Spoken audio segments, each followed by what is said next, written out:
Hi there, we are at Hankster's Hot Rods here in our Homer City, Pennsylvania location, and my name's John Oakes. I'm going to be going over today this new addition to our inventory. This is a 1970 Dodge Dart here. It's done in the original color too, by the way. It is the bright blue metallic. Of course, we've got the black accents here on the hood, and we've got the black vinyl roof here, and we'll see all of that as we work our way around the car. So all stock panels, all metal, all nice and smooth, shiny paint, nicely aligned panels. Panel fitment and alignment is really good on this car too. First thing you'll notice is our hood here. It's got the dual hood scoops up on top, and it does have the 340 emblems on those. That is indeed what's underneath this hood here. We'll get to that in a little bit. As far as our side marker lights or reflectors, all the lenses in those are all in good shape. All the bright work in the trim, the moldings around the window, your drip rail moldings, wheel lip moldings, those are all in good shape, polished up nice and straight all the way around the car. As far as the wheels and the tires go, we've got the original style Rally Mopar wheels here, 14-inch wheels complete with the trim rings and the center caps. And then we'll do the sizes whenever we go to the underside of the car there. As far as your door here, again, you can see how well the fit is on this car. Your gaps there on the front and the back are, again, very similar front to back. You've got this nice long vinyl strip down the side of the car. That's going to prevent anybody from just opening their door up into you and dinging that door. It's going to help protect you there. Now, our car has just the driver's side mirror, and it is a remote mirror, so the chrome's in good shape. The mirror itself's in good shape. Glass on the side of this car here is all in great shape. You can see there's no chips or cracks in any of this glass. Again, all of your bright work here is all in good shape, even up around that vent window or your wing window. The vinyl top, as we feel around that bottom, that's where you usually will find a little bit of rough stuff. Not at all on this car. It is nice and smooth all the way from the rain gutters all the way around the back trim here and around the back. Super smooth. We'll open our door up. We're going to take a look at that interior then. Got an all black vinyl interior. It's got the high back bucket seats. Of course, it's got the factory dash, factory instrumentation, the factory automatic center console in there as well. All your door panels, carpeting, seat upholstery, all of it is in good condition, and it's got both front and rear seat belts in it as well. If we close our door up, closes real nice and easy. All of your moldings and everything are all in place where it fits nice. Your glass fits nice together too. As we come back, the quarter panel, again, just nice and straight. Again, we look down the side, you will not see any waviness at all. It is super straight. We come around the back of the car here. So first thing you're going to notice is our Dart has the big trunk wing on it here. So it gives it a nice little touch there. Gives it that performance look, a racy feel to it. Your trunk lid itself, it's all in alignment here. Your elevations are very good. Gaps the whole way around are good. Nice curved rear window here, again in good shape. No chips or cracks in that. All of your bright work, same thing, polished nicely and looks to be in good shape. Of course, you've got the big chrome bumper back here, no pitting in that. All of your taillight lenses and bezels around that, those are in great shape too. As you'll notice down below then, your rear valance, you've got the dual exhaust, dual tailpipes sticking out there, a nice oval slash cut exhaust tip on there as well. Now we'll go inside the trunk, take a look in there, see what that looks like for you. So now again, this trunk lid normally wouldn't be so heavy, but it does have that trunk wing on it. So puts a little bit of weight on it, but that does show you that your hinges and your trunk spring here all work. It's keeping that trunk lid up all on its own. Now on ours, we've got the decal here for the original jack instructions and the spare tire. In here, you're going to notice we've got a set of floor mats for you. We've got the trunk mat that's in excellent condition. And over in the corner, you have the original bumper jack, and it's got the lug wrench there too for you. So trunk seals and weather stripping, all of that's in great shape. The paint on the underside of the trunk is in excellent condition too. So we'll close that up.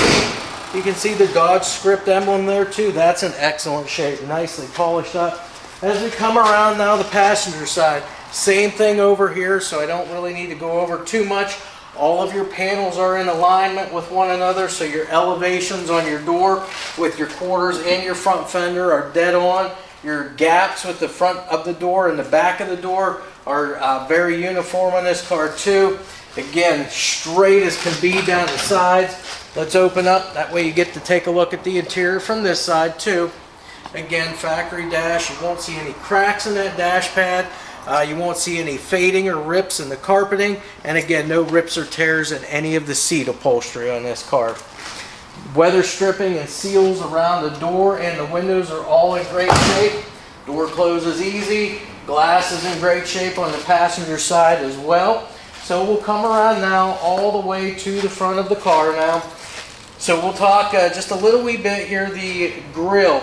Again, that is the factory grille. It is all intact. You will not see any pieces of that broke out or cracked.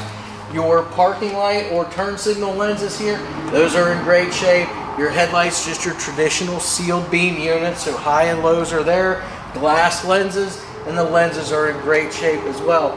Lower valance is in good shape, and your front bumper, again, nice chrome on that. So now that brings us back to our hood. Again, this is your steel hood. It does have the hood pin option on it. You got your dual hood scoops here, and you got your bright work trim around the front edge of those hood scoops. We'll go ahead and pull our pins, and then we'll go inside the hood here, underneath, and we'll talk about our engine, some of the components there, and then our drive line as well. So let's find our latch here, and okay, so the first thing you'll see is on our hood here, it's actually a functional hood because you got your air inlets right here. So that's going to help pull air through those hood scoops, bring it in underneath the hood here to help kind of cool things down and deliver air to your engine. The paint on the underside of the hood's in great shape. You see you got your seals here too that come from stock, you know, from these Mopar cars here that seals everything up on the front end. As far as the engine goes, now this car would have originally come with a 318. This car now has a 340 cubic inch Mopar engine in it. You can see the factory style air cleaner here, all painted up valve covers, cast intake there too, cast exhaust manifolds as well, and then of course it's dual exhaust then all the way out the back, and that's dual Flowmaster exhaust. This car is power steering. Manual brake though, four-wheel drum, but it does stop good. You can see our car even still retains the fender tag on it too with all of the codes. Stock style radiator with fan and shroud, and that's a clutch fan, so that's going to help keep everything nice and cool underneath here for that engine.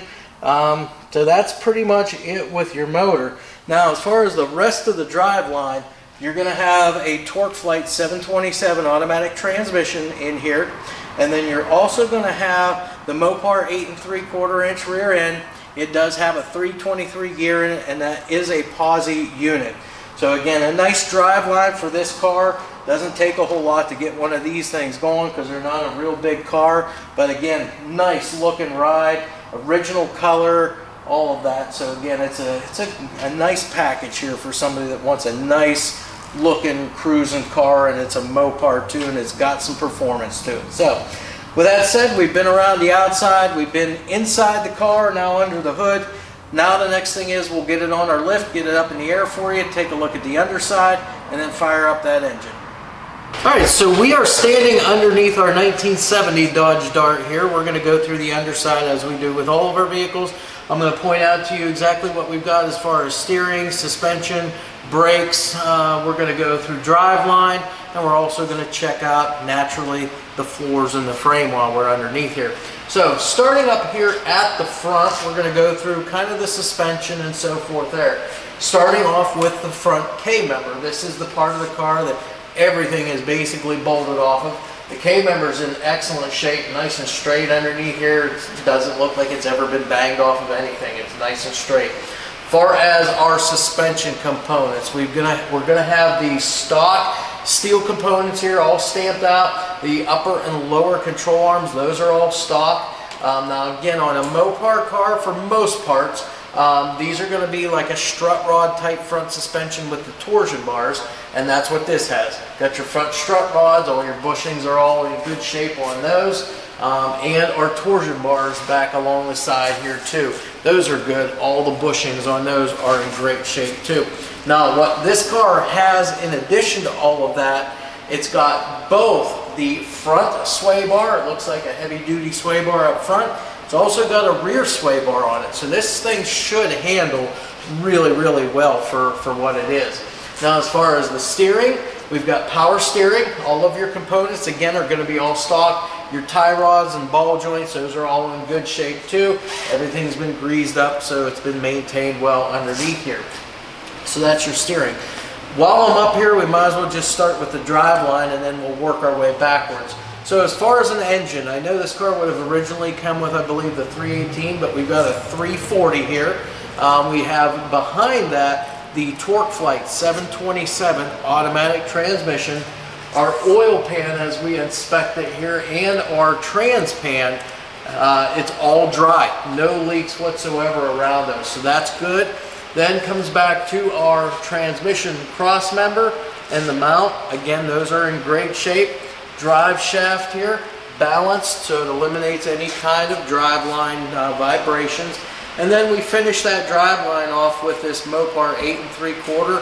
It's the 323 gear ratio, POSI rear end back here. And as I said, for the suspension, you do have the rear sway bar here. All of your rear end mounts and so forth, sway bar end links, those are all in great shape. Multi-leaf rear suspension and a set of KYB gas adjust shocks back there. Now as far as the frame and floors, frame sections all look good. Nice and square, nice and straight the whole way up through the front here. All of your cross members are in good shape. And then of course your rear frame sections here start right here, go back up over top of the rear end. Those are all straight and square the whole way back. The floors, as you can see underneath here, all of your floors look to be really, really good on this car. No heavy undercoating, mainly just all paint here. No patching that I can see. All of your drain plugs, your rubber plugs in the floor, those are all intact on this car as well. So again, you can see all the stamping lines too, so you know it's all of the correct metal underneath here. Brake lines and fuel lines, those are all in good shape. Run just along the bottom and the sides of the car there, just as they should be. They have the spiral windings on them to help prevent against any kind of kinking. Emergency brake, that's all hooked up on this car too, exactly the way it should be too. All hooked up here to your frame mount, your floor mount, and then of course all your cables all the way back to the rear drum brakes on this car. That brings us to the brakes, which I did not go over yet. This is a manual brake car, 4-wheel drum brake, but the car does stop very well for drum brakes. Your pinch welds and your rockers are all nice and straight all the way down both sides. And then as far as wheels and tires, we've got the factory rally wheels here, complete with trim rings and centers. We've got BFGoodrich radial TAs on this car, and we've got their 205/70 R14s on the front. And then I'm just going to check out the back ones here for you. These are 235/60 R14s on the back. So 14-inch wheels and tires. Those are your sizes, just to give it a little bit of rake front to back. And then the only other thing is our exhaust work. We've got the stock cast exhaust manifolds coming down here to our full dual exhaust. Got the crossover pipe right here. And then these are a dual set of Flowmaster mufflers. Of course, you've got the tailpipes up over top of the rear end, exiting out right underneath the rear bumper of the car. That's essentially it for underneath our Dodge Dart. We're going to get it down off the lift next, open the hood up, fire that 340 motor up. That way you get to hear what it sounds like.